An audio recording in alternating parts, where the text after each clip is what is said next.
প্রথমবারের মতো আমরা জাতীয় স্কুল হ্যান্ডবল করতেছি। 42টা 7টা ডিস্ট্রিক্টের 42টা স্কুল নিয়ে আমরা প্রথমবারের মতো স্কুল লিগ করতে যাচ্ছি, জাতীয় স্কুল লিগ। তো সেখানে আমরা ওইভাবে গ্রাস লেভেলে নিয়ে আসবো, যাতে ওই যেসব ডিস্ট্রিক্টগুলি খারাপ আছে তাদেরকে নজর দিব, যারা আসে নাই তাদের কোনো নজর দেবো। এবছর আমরা খুলনাকে অন্তর্ভুক্ত করতেছি জাতীয় স্কুল লিগে।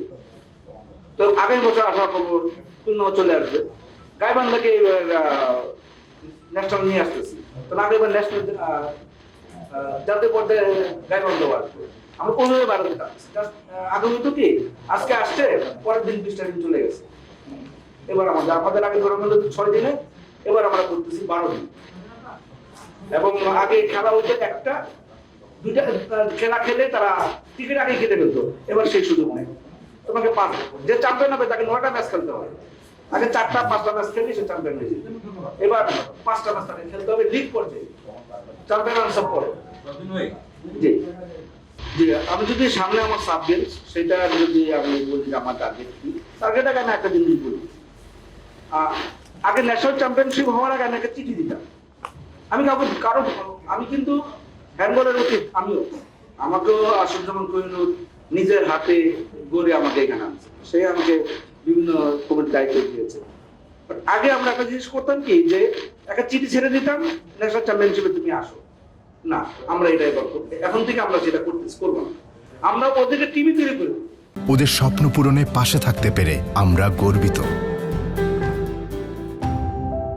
আমরা সেই পর্যায়ে যাবো, এই জন্য আমরা জাতীয় স্কুল লিগটা শুরু করতেছি অন্তত 16 দিন, কারণ যাতে পরের বছরও ওই বাচ্চারা খেলতে পারে। 17 দিলে সে মেট্রিক পাস করে ফেলবে, খেলতে পারবে না, এই জন্য আমরা 16 দিন গেছি, 16 থেকে 2 বছর খেলতে পারবে। এবং আমরা আরেকটা জিনিস করতেছি, যখনই আমরা জাতীয় স্কুল লিগটা করবো, স্কুলটা শেষ করার পরেই আমরা জাতীয় cute handball league, district handball league রাখতেছি।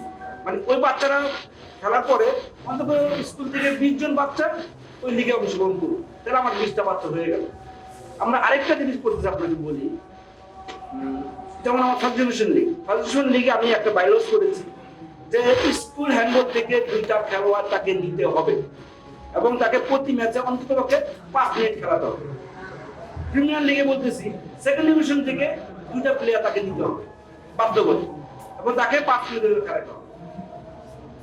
মানে আমরা এই সিস্টেমগুলোতে আসতেছি, কারণ তার কি হবে, প্রথম বিভাগ লিগে আমার 10টা টিম, 2টা খেলোয়াড় যদি স্কুল লিগেতে আসে তাহলে আমার 20টা প্লেয়ার, আমি ক্লাবগুলোর মাধ্যমেই বড় বড় খেলোয়াড়দের সাথে খেলে আমি 20টা প্লেয়ার মানুষ করে দিতে পারতেছি।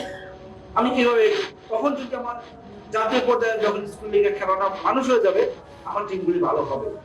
আর এস এ গেমসে আমার টার্গেট হলো, গতবার ছিলাম আমি ব্রোঞ্জ মেয়েদের, আর ছেলেদের ছিলাম 4th। এবং আমি 1 ধাপ আগাতে চাই, আমার লক্ষ্য 1 ধাপ আমাকে আগাতে হবে, নতুবা আসলে অর্গানাইজেশন করে লাভ নেই। অনেক টুর্নামেন্ট আমার আছে, আমার সেই মাইল ফলক আছে, কিন্তু আমার কোনো ইন্টারন্যাশনাল রেজাল্ট নেই, আমরা সেই দিকে যাচ্ছি। আরেকটা জিনিস বলি, 2026-এর জুনে আমি আইএসএফ ট্রফি করতেছি, সেই জন্য আমি এই যে জাতীয় স্কুল লিগটা আসলে ওইটাকে সামনে রেখে আমি জাতীয় স্কুল লিগ চালু করতেছি। ওখানে আমার 17 বাচ্চারা খেলবে, আবার এখানে আমার পোলার স্কুল আসবে।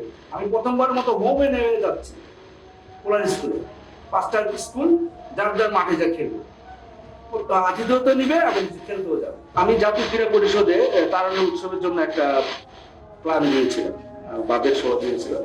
তো আমি সেই মিটিং ছিলাম, তো তারা বলছে যে আপনার প্ল্যানটা আমি নিচ্ছি।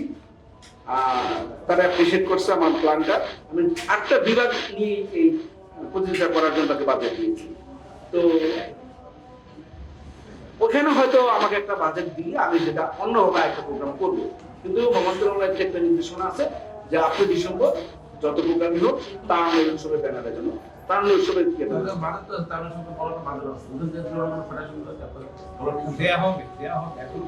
আমি ছিলাম সেই মিটিং এ, কি বাজেট আছে সেটাও জানি, কিন্তু আপনারা হয়তো জানেন যে একটা বৃহৎ অঙ্ক চলে যাচ্ছে ফুটবল ফেডারেশনের জন্য, প্রায় এবং 10 কোটি টাকার মতো, কিন্তু বাজেট হলো 12 কোটি টাকা। তো 10 কোটি যত দিচ্ছে হয়তো আমাদেরকে দিবে, একটা টুর্নামেন্ট করার জন্য আমাদের